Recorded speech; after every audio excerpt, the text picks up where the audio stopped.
For more on tonight's hearings, I'm joined by Richard Kreitner. He is the author of Break It Up, Secession, Division, and the Secret History of America's Imperfect Union, and he joins us live from Beacon, New York. Richard, welcome to The Rundown. Thank you for taking the time tonight.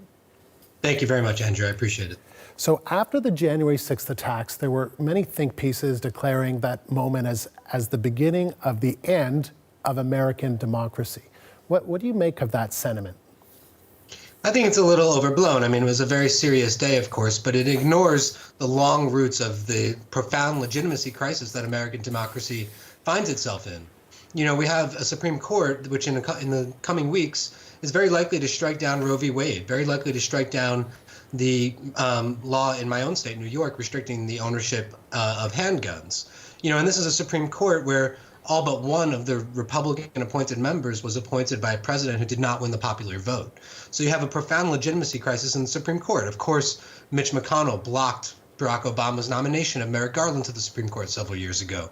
You know, a lot of people talk about January 6th as an attempt at a coup d'etat. I see that event as a really crucial turning point in American democracy, where you had one branch of government effectively swing from one side to the other through extra constitutional means.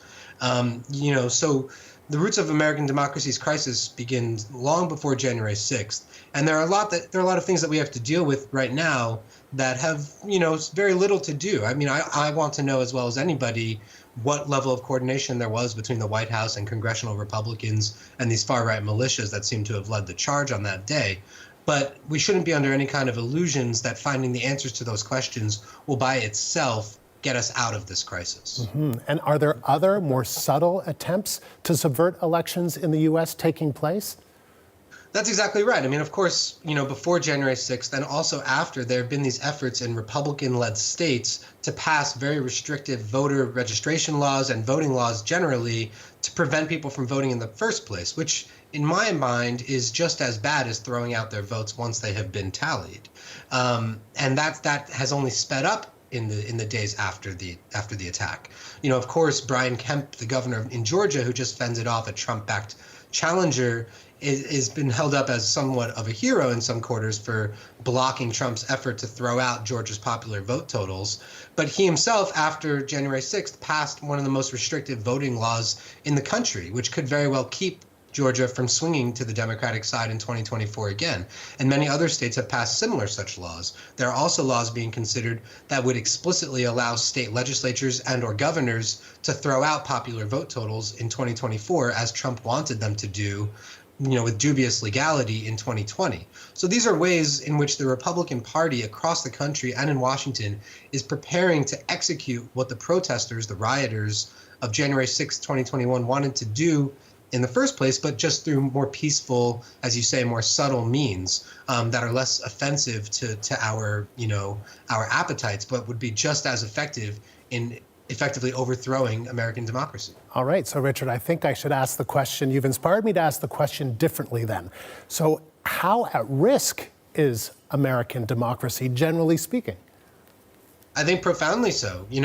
There's a very good chance that Donald Trump or somebody else of his mindset could be elected president, fairly or unfairly, in 2024, depending on which way some of these states that have passed these new laws go.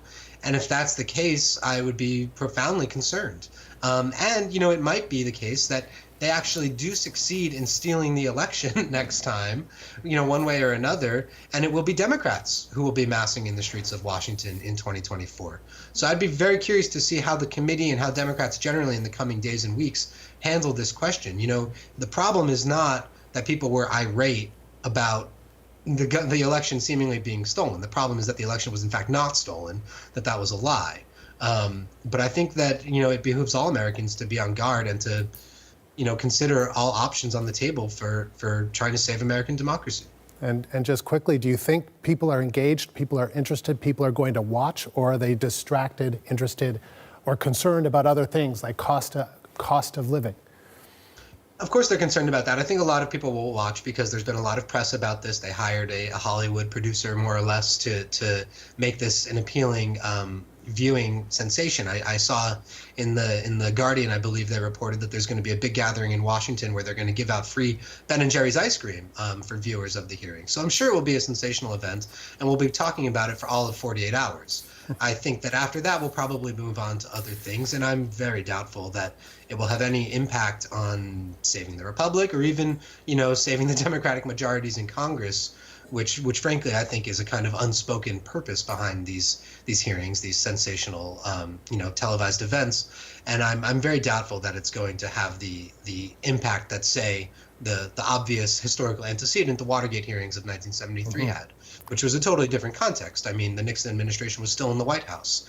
It had a certain spontaneity to it, whereas this seems like a bit of a pseudo event, to quote a term. And I think that the American public we're already too divided. Too much time has passed, and Republicans, from the top to the bottom, have kind of gotten committed at this point to their narrative that January 6th was ordinary politics, nothing really to look at there. And I think it would take some pretty extraordinary revelations to sway them from that. Richard, appreciate you taking the time tonight. Thank you. Thank you, Andrew. Richard Kreitner, author of Break It Up, Secession, Division, and the Secret History of America's Imperfect Union, in Beacon, New York tonight.